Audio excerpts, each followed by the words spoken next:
The Resident Evil series has always been a part of my gaming identity. It's a series that spanned over 20 years, and I grew up playing the original title on the Sega Saturn. For me, much like many others, Resident Evil really introduced me to the survival horror genre, and it's always been known for evolving and changing itself to keep the series relevant and to stay part of the gaming zeitgeist. The Resident Evil series spans not only video games, however, it's movies, it's comics, it's books, and with so much media around the franchise that's now been going for over 20 years, it can be a bit hard to keep up with what the actual story's supposed to be. So, in the new series, I'm going to have a look at the Resident Evil games as a whole and put together the story and try and make sense of it in order. So it makes sense to start with Resident Evil Zero, which is the 5th mainline game to be released, but also where the story starts, so you can see why it would be kind of hard to keep up with it.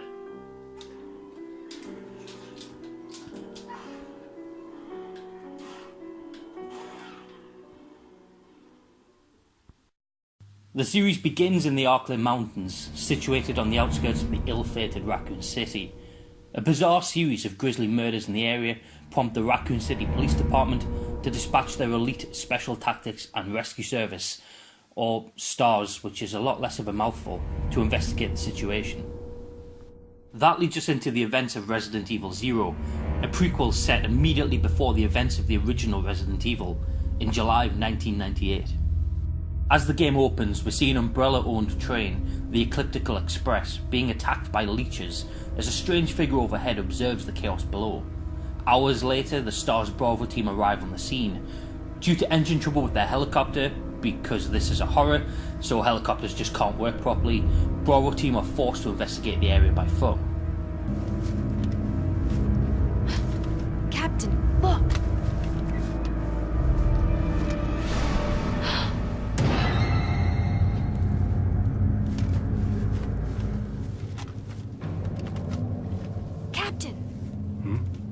What happened?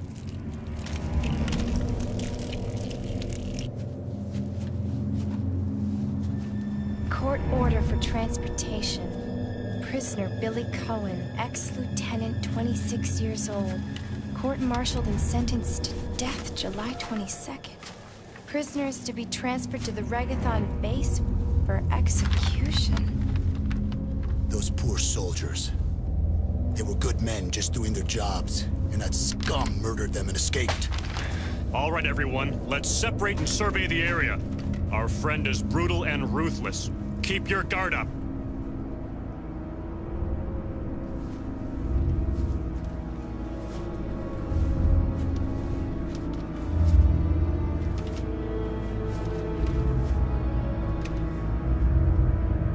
Rebecca Chambers, the medic attached to Bravo team, discovers the train standing motionless and moves in to investigate.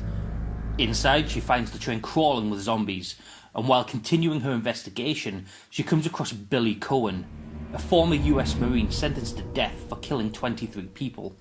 While on the train, Rebecca also encounters Edward Dewey, Bravo team's helicopter pilot. He's been badly mauled by a pack of Cerberus in the forest, and eventually succumbs to his wounds, before returning as a zombie later. Rebecca and Billy team up to search the rest of the train, fighting off zombies, leeches, and of all things a giant scorpion, while they look for answers. The train begins to move at speed, forcing Rebecca and Billy to find and operate the train's emergency brake system to avoid a very violent death. Unknown military personnel belonging to Umbrella's paramilitary security services division have boarded the train, with orders to hijack and destroy it. Delta team, we have gained control of the train. Over.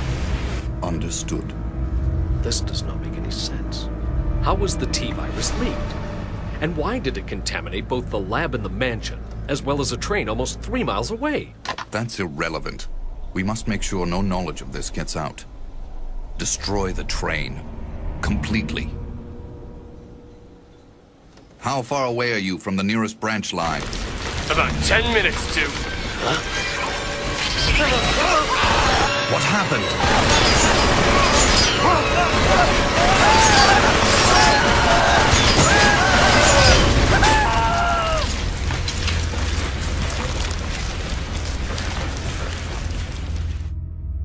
soldiers are killed by a leech attack, and after redirecting course, the brake system is applied.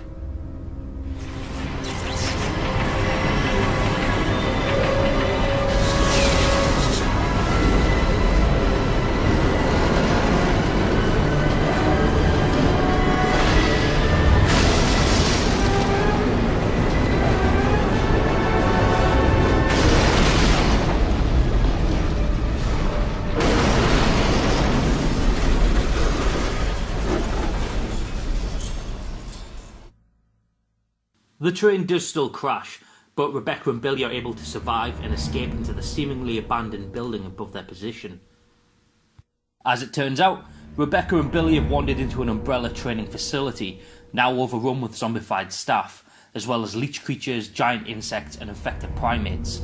The facility was used to train Umbrella paramilitary staff, as well as future executives of the corporation.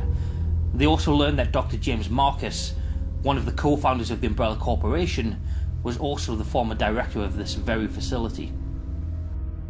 Dr. Marcus is revealed as having discovered the progenitor virus in the 1960s, and while researching its suitability as a bioweapon, also discovered the infamous T-virus after experimenting with leech DNA. While exploring the facility, we also get more information on the nature of Billy's crimes.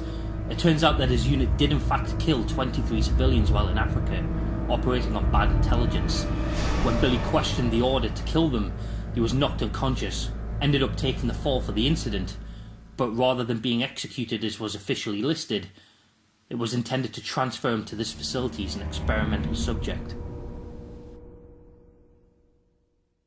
Rebecca and Billy's progress through the facility has been observed and tracked by Albert Wesker and William Birkin, who are both within the facility, and both of which will become major components in the story, but later on. We also find out that Wesker intends to leave Umbrella and join a rival company with the T-virus. Birkin refuses to join Wesker and opts to continue research on his G-virus in Raccoon City. Can't be serious. I refuse to abandon my work. I have finished the research on the T-virus, but I need a little more time to complete the more powerful G-virus. Do as you wish.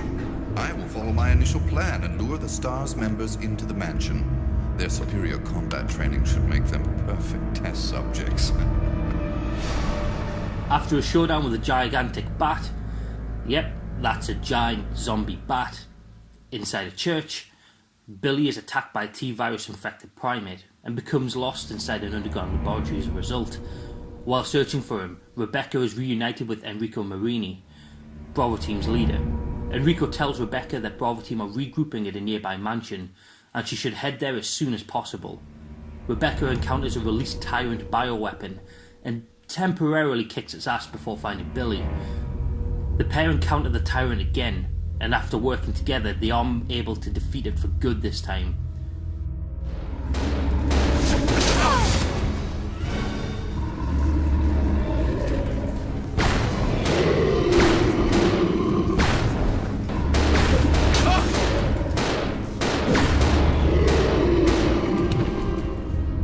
They eventually meet the leech controlling Dr. Marcus directly further in the facility.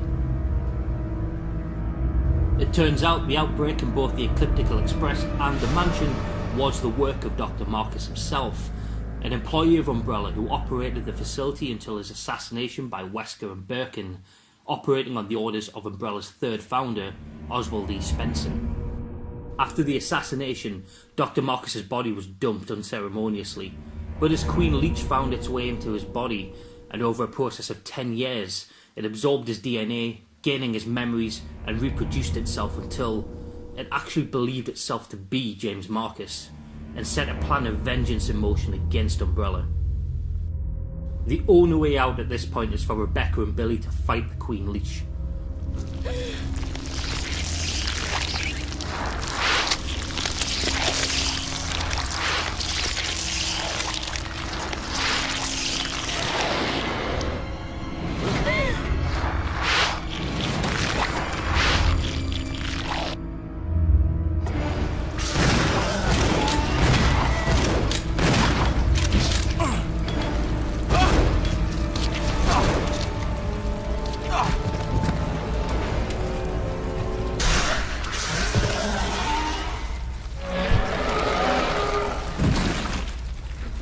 The pair seemingly defeat the Queen Leech and make their way towards a surface elevator to escape. At that moment, William Birkin triggers the facility's self-destruct system, and the Queen Leech conveniently returns for round 2.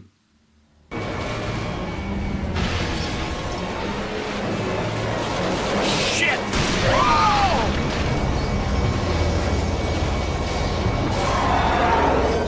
Evacuate immediately.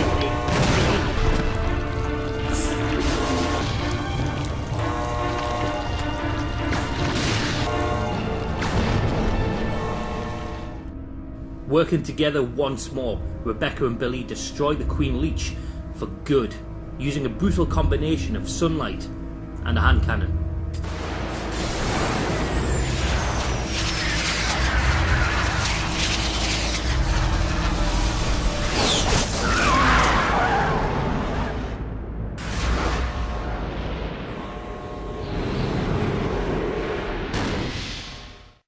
Now that they've escaped, the pair are overlooking the ominous mansion mentioned by Enrico.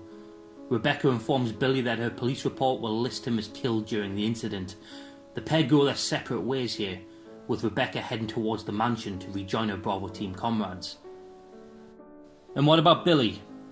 Who knows? He just kind of runs off into the woods, and he's never really mentioned ever again in the series.